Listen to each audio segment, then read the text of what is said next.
Salut les Drops, donc on se retrouve toujours au 12e forum de Genève, en direct du palais de l'ONU. Cette fois-ci avec Thomas Egli. Thomas, tu es fondateur de l'ONG Objectif Science Internationale.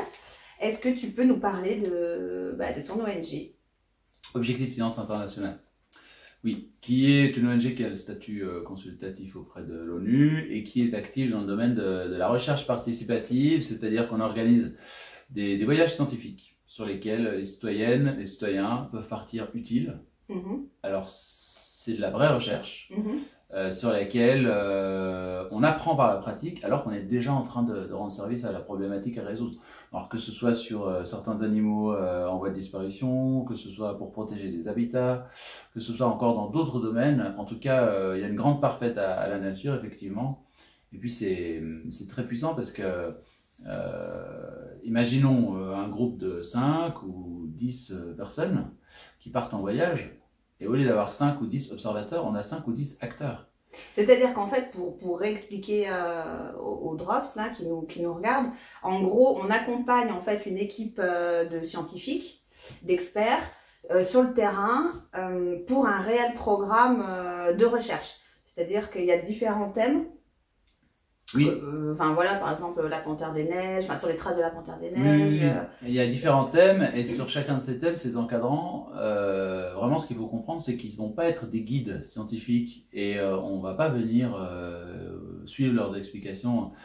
Ils vont vraiment monter en compétence les participants de ces voyages et dès le 2e, 3e jour, tout le monde est acteur de la recherche et de la production des solutions. Alors il y a des effets à court terme, des effets à terme.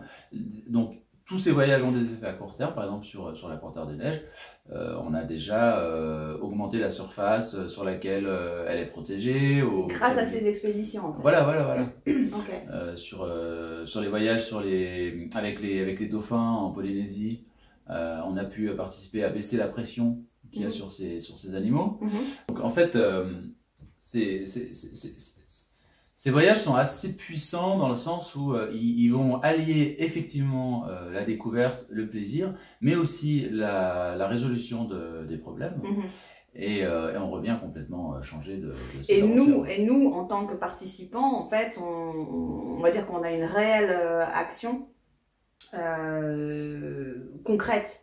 C'est-à-dire qu'on peut vraiment mesurer voilà, comme ça fait partie d'un programme de recherche, on se dit qu'on participe à notre niveau, en tant que Drops, à ça. Oui, il y a eu des voyageurs avant vous, il y aura des voyageurs après vous, donc on sait ce qui a été fait, on sait ce qui reste à faire, et on a notre projet pour ces 15 jours, pour ces 3 semaines, qu'on va finaliser avant de revenir à notre domicile, mais on sait aussi à quoi va servir ce projet. Et on fait partie d'une communauté et tous les anciens participants des voyages sur les traces de la panthère des neiges par exemple, certains reviennent, mais surtout font partie de la grande équipe des panthéristes.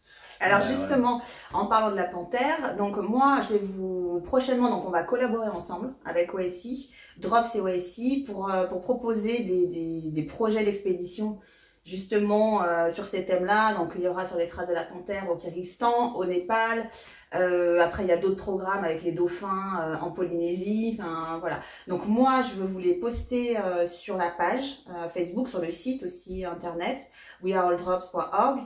Et en fait, je vous mettrai un lien où on peut s'inscrire. Voilà. Donc les futurs départs, notamment sur la panthère, c'est juin, juillet, août. Dès le mois de juin, dès qu'il n'y a plus de neige, on repart relever les pièges photos qui sont restés en hiver. Reposer de nouveaux pièges photos. Donc ça c'est sûr, c'est-à-dire que même avec la situation là, Covid et compagnie, c'est le départ. Bon, tous les ans, il y a 10 ans, on a eu H1N1, dans 10 ans on aura autre chose. On a fonctionné tous les ans, là cette année avec Covid, on a même eu des voyages au Népal, en Islande, en Angleterre. Et en plus en tant qu'ONG, on n'est pas considéré comme des touristes, donc il y a même des pays qui ferment au tourisme et qui laissent les ONG rentrer. Parce que c'est vraiment une expédition de recherche en fait. Donc, ça vous permet de partir utile. Et puis on a ces mêmes voyages en Europe. On peut monter en compétences avant d'aller sur la panthère des neiges au Kyrgyzstan ou au Népal. On peut par exemple aller sur les traces de l'ours à cheval dans les Pyrénées, sur les traces du lynx au Monténégro. Et puis alors après quand on part sur les traces de la panthère des neiges, on sait déjà poser des pièges photos, on sait déjà relever des poids, des empreintes, ce genre de choses. Ok. Pour parler maintenant du forum, parce que donc on se trouve au forum, donc Forum de Genève. Dans l'ONG Objectif Science que j'ai fondé à l'époque, maintenant moi je m'occupe d'organiser le Forum de Genève.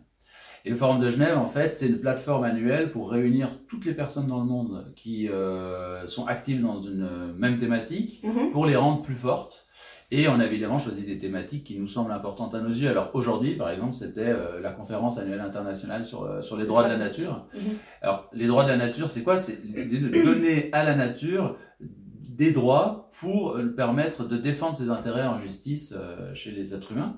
Et ça peut aller jusqu'à donc lutter contre les crimes contre la nature, ce genre de choses. Ça a été très très intéressant parce qu'on a vu par exemple des droits qu'on pouvait donner à un fleuve ou voilà pour en même temps après sauvegarder voilà, tous les écosystèmes autour de ce fleuve.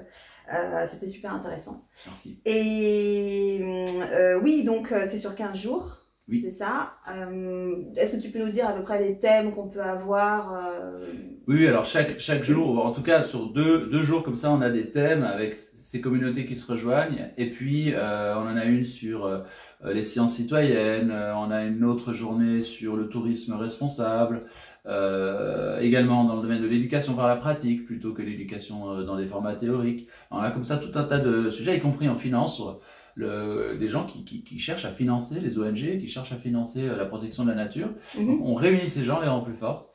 Et si on veut participer, donc comment on fait en fait? Est-ce qu'on peut se rendre directement Oui, c'est important de préciser que bien que ce soit à l'ONU, c'est ouvert à tous.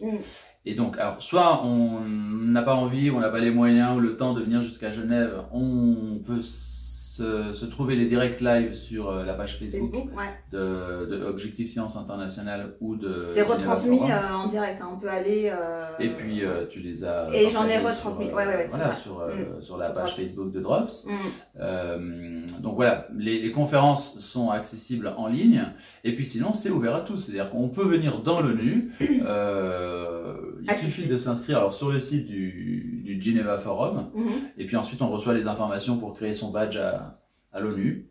Et c'est vraiment très sympathique parce que tout le monde est très proche, que les personnes soient professeurs d'université, journalistes très connus, juristes, tout le monde est très très proche, et ça permet de monter de beaux projets puissants. Pour la nature, toujours. Pour la nature. Hein. Ok, bon, bah écoute, je te remercie Thomas, je te libère parce que tu as encore pas mal de conférences, et puis bah, nous on se dit à bientôt pour notre collaboration. À bientôt sur le terrain. Voilà, ciao, bye bye.